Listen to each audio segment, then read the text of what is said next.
जो लोग बुद्धिमान हैं वह ये जानते हैं कि शब्द हथियार की तरह होते हैं जिनसे किसी को भी बचाया जा सकता है या किसी को भी मारा जा सकता है। अब आप सोच रहे होंगे कि शब्दों से किसी को मारा कैसे जा सकता है, तो जरा सोचिए, ज्यादातर आत्महत्याओं के पीछे किसका कारण होता है? किसी के पति ने कुछ कहा, किसी के पिता ने कुछ कहा और उन लोगों ने आत्महत्या कर ली। यह आत्महत्या किसके कारण हुई? वह पीड़ित के मन को इतना दुखी कर गए कि उसके मन से वह दुख सहना और ज्यादा बर्दाश्त करना नामुमकिन हो गया और इसी वजह से उन्होंने आत्महत्या कर ली। ऐसे ही आपके शब्द किसी को नया जीवन प्रदान कर सकते हैं। जब कोई आदमी उदास होता है या दुखी होता है तो आपके शब्द उसमें एक नया जोश, एक नया उत्साह भर सकते हैं और एक हारा हुआ आदमी अपने जीवन में एक नई शुरुआत कर सकता है सिर्फ शब्दों के माध्यम से, हमारी वाणी के माध्यम से। तो अब तक आप ये तो समझ ही गए होंगे कि हमारे शब्द हमारे जीवन को किस तरह निर्धारित करते हैं, शब्दों में कितनी ताकत होती है और किसी से बात करते वक्त हमें कितनी सावधानी से अपने शब्द बोलने चाहिए। आज जो बौद्ध कहानी मैं आपको सुनाने वाला हूँ उसमें आपको सीधे तौर पर कुछ ऐसे तरीके पता चलेंगे, कुछ ऐसी परिस्थितियां पता चलेगी जहां पर आपको हमेशा चुप रहना चाहिए। कुछ परिस्थितियों में अगर आप कुछ नहीं बोलेंगे तो वही आपके लिए सबसे ज्यादा बेहतर होगा। इससे पहले कि आप इस कहानी में खो जाएं, इस चैनल को सब्सक्राइब जरूर कर लें। तो चलिए कहानी शुरू करते हैं। एक बार की बात है, एक युवा लड़का एक बार एक बौद्ध भिक्षु के पास पहुंचा। वह काफी परेशान लग रहा था और उसने बौद्ध भिक्षु से जाकर पूछा कि हे महात्मा, मैं अपने आप से परेशान हूँ, अपने आप से दुखी हूँ। बाहरी रूप से मुझे कोई दुख नहीं है, मैं धन धान्य संपन्न हूँ, मुझे कोई शारीरिक रोग भी नहीं है, लेकिन मैं खुद से परेशान रहता हूँ, अपने मन से परेशान रहता हूँ। अक्सर मेरी बातों को मेरा कोई भी दोस्त गंभीरता से नहीं लेता है और ना ही मेरे परिवार के लोग मेरी किसी बात को गंभीरता से लेते हैं। मैं जो कुछ भी सलाह देता हूं या तो वह उसे मजाक में उड़ा देते हैं या फिर उसे गंभीरता से लेते ही नहीं है। मेरी बातों को कोई गंभीरता से क्यों नहीं लेता है? क्यों मेरी बातों पर कोई अमल नहीं करता? क्यों मेरी बातों में कोई रुचि नहीं दिखाता? क्या कारण है? कृपया मुझे बताने का कष्ट करें और मेरे मन के इस दुख को दूर करें। ये सुनकर बौद्ध भिक्षु ने कहा कि आज सुबह मैं चालित ध्यान करके वापस आ रहा था, रास्ते में कुछ कौवे काव काव कर रहे थे और वहीं पर जब मैं चलता हुआ कुछ दूर आया तो मुझे एक मोर की मधुर आवाज सुनाई दी। ये सुनकर अचानक मेरे मन में ख्याल आया कि कौवे कितना काव काव करते हैं, कितना बोलते रहते हैं, लेकिन कोई भी प्राणी कौवे की आवाज को पसंद नहीं करता। मोर हमेशा सही परिस्थिति के हिसाब से बोलता है। जब भी बारिश होने वाली होती है और बादल गरजते हैं और बारिश होने की आशंका होती है, ऐसे में मोर अपनी मधुर आवाज में गाता है जो सभी को प्रिय होता है, सभी को अच्छा लगता है। ऐसे ही अगर इंसान सही परिस्थिति के हिसाब से सही शब्द बोले, सही वाणी बोले तो वही वाणी दूसरों के लिए संगीत हो जाती है, संगीत बन जाती है और दूसरे लोग तुमसे सम्मोहित हो जाते हैं और वहीं पर तुम्हें सब लोग गंभीरता से लेने लगते हैं। और दूसरी तरफ अगर तुम यूं ही बेफिजूल ऐसे ही बोलते रहते हो, बिना किसी बात के बोले चले जाते हो, तो फिर तुम्हें कोई गंभीरता से नहीं लेता। तुम उस कौवे की भांति हो जाते हो जिसकी वाणी कोई पसंद नहीं करता और बाद में तुम्हें दुख होता है कि तुम्हें कोई गंभीरता से क्यों नहीं लेता। इसीलिए अपने शब्दों को बेहद बुद्धिमानी के साथ इस्तेमाल करना सीखो। अगर तुम नहीं सीखोगे तो समाज में तुम्हें कोई सम्मान या कोई गंभीरता से नहीं लेगा। ये सुनकर वह युवा लड़का बोला कि हे महात्मा, मैं जानता हूँ कि मैं ज्यादा बोलने की बीमारी से ग्रस्त हूँ, मुझे इतना नहीं बोलना चाहिए, लेकिन मैं अपने आप पर काबू नहीं रख पाता और ना ही मैं इतना बुद्धिमान हूँ कि मैं अपने शब्दों को नाप तोल कर बोल सकूं। मैं तो किसी से बात करते वक्त इतना सोचता भी नहीं कि मुझे अपने शब्द किस तरह इस्तेमाल करने हैं। कृपया करके कुछ ऐसी परिस्थितियां बता दीजिए जहां पर मुझे कम बोलना है या फिर बोलना ही नहीं है, हमेशा चुप रहना है। अगर आप मेरा ऐसे मार्गदर्शन कर सकते हैं तो मेरा जीवन आसान हो जाएगा और मुझे ज्यादा दिमाग या अपनी बुद्धि लगाने की भी जरूरत नहीं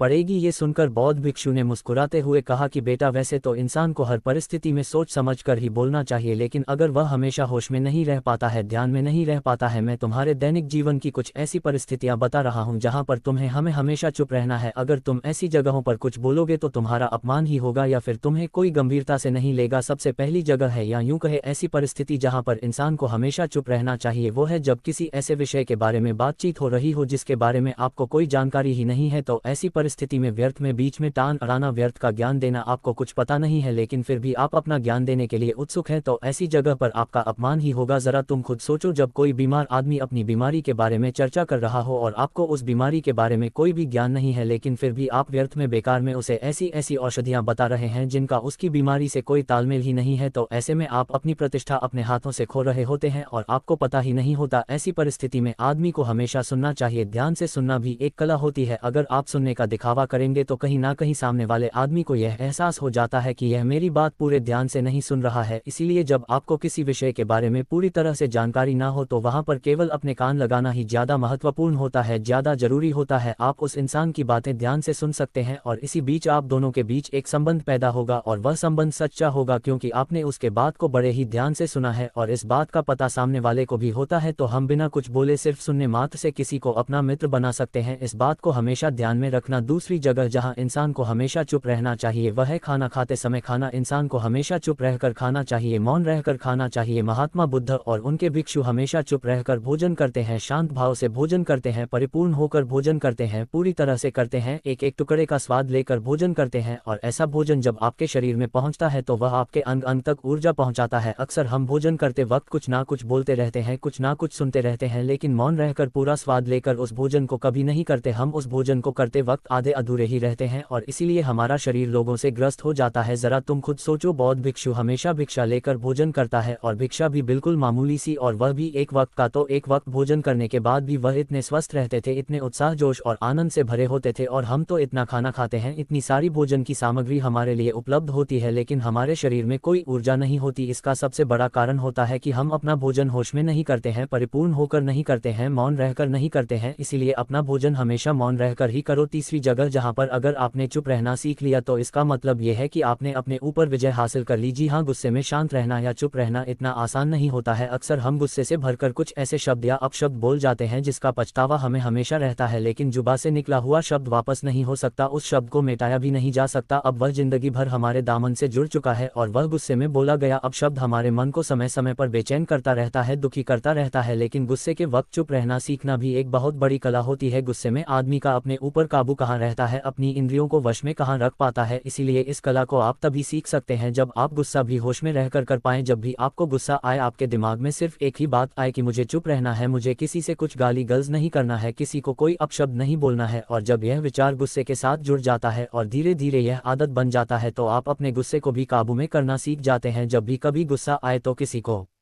कुछ बोलने की बजाय कुछ शारीरिक व्यायाम करना शुरू कर दो, उछलना, भागना, दौड़ना, जिम करना, कुछ भी आप ऐसा व्यायाम कर सकते हो जिसमें आपका शरीर थक जाए। आप पाएंगे कि जब आपका शरीर थक जाता है तो आपका मन भी शांत हो जाता है। आपने उस गुस्से की ऊर्जा को एक सकारात्मक रूप दे दिया और यही बुद्धिमान व्यक्ति की पहचान होती है, जो दूसरों के तानों से भी अपना घर बना लेता है, अपनी कामयाबी के रास्ते निकाल लेता है। वही सच में बुद्धिमान आदमी है। जो जहर को भी दवा बनाकर इस्तेमाल करना सीख जाए वही असली बुद्धिमान होता है। चौथी जगह जहां आप चुप रहेंगे तो आपके लिए वही सबसे ज्यादा बेहतर होगा। जब चार लोग आपस में बैठकर बातें कर रहे हो, कोई बैठक कर रहे हो, तो वहां पर जब चार लोग बात कर रहे होते हैं तो चारों लोग एक साथ तो बात कर नहीं सकते। एक बार में एक व्यक्ति बोलेगा और तीन सुनेंगे, तभी वह बैठक कामयाब हो पाएगी, तभी वह चर्चा सही रूप में आगे बढ़ पाएगी। लेकिन अगर कोई आदमी ऐसा बैठा हुआ है जो बीच में ही दूसरे की बात काटकर अपनी बात को ऊपर रखना चाहता है तो ऐसे में वह चर्चा या वह बैठक आपको कहीं नहीं पहुंचाएगी और चारों लोगों के बीच आप सबसे मूर्ख कहलाओगे। अगर आपको अपनी बात कहनी है तो सामने वाले को अपनी बात पूरा करने दो, उसके बाद अपने विचार रखो। यही एक भद्र पुरुष या फिर कहे अच्छे आदमी की पहचान होती है। और आखिरी जगह, अगर हमारे माता पिता हमें कुछ कह देते हैं, हमारे बड़े बुजुर्ग हमें किसी बात पर डांट देते हैं या हमें थप्पड़ भी मार देते हैं, तो ऐसी जगहों पर आपका चुप रहना ही उनके प्रति सम्मान दिखाएगा, उनके प्रति आदर का भाव व्यक्त होगा। अगर आप उनके सामने उनका विरोध कर देते हैं, उनका प्रतिरोध कर देते हैं, तो वह गुस्सा तो थोड़ी देर बाद शांत हो जाएगा, लेकिन वह कही गई बात, वह विरोध किया हुआ शब्द या फिर कुछ भी उल्टा सीधा हमेशा आपके मन को सताएगा और आपके माता पिता को हमेशा यही लगेगा कि ये हमारी इज्जत नहीं करता, हमारी बात नहीं मानता, क्योंकि ये कमाने लग गया है, ये बड़ा बन गया है। ऐसी ऐसी बातें उठेंगी, ऐसे ऐसे तंज कसे जाएंगे। इसीलिए ऐसी जगह पे आप मौन रहिए, चुप रहिए, कुछ मत बोलिए, अपने गुस्से को अपने अंदर ही पी लीजिए, कुछ व्यायाम कर लीजिए, भाग लीजिए, दौड़ लीजिए, आपका मन अपने आप शांत हो जाएगा। आखिर में बौद्ध भिक्षु ने अपनी बात को खत्म करते हुए कहा कि कम शब्दों में अपनी भावनाओं को उतारना सीखो। शब्द हथियार की तरह होते हैं, बोलो तो होश में बोलो, ध्यान में बोलो, जीवन शैली ऐसी बना लो कि आप जब भी बोलो पूरे होश में रहकर बोलो, पूरे आनंद के साथ बोलो, पूरे प्रेम के साथ बोलो। ऐसी वाणी बोलो जो दूसरे के दिल को ठंडक पहुंचाती हो, दूसरे के मन को भी शांत कर देती हो, और वह तभी संभव है जब आप प्रतिपल होश में रहकर बोलेंगे। इसके बाद वह युवा लड़का बौद्ध भिक्षु के सामने नतमस्तक हो गया और उनको प्रणाम करते हुए अपने घर वापस लौट गया। उम्मीद करता हूँ कि ये कहानी आपको जरूर पसंद आई होगी। पसंद आई हो तो अपने दोस्तों के साथ शेयर जरूर करें।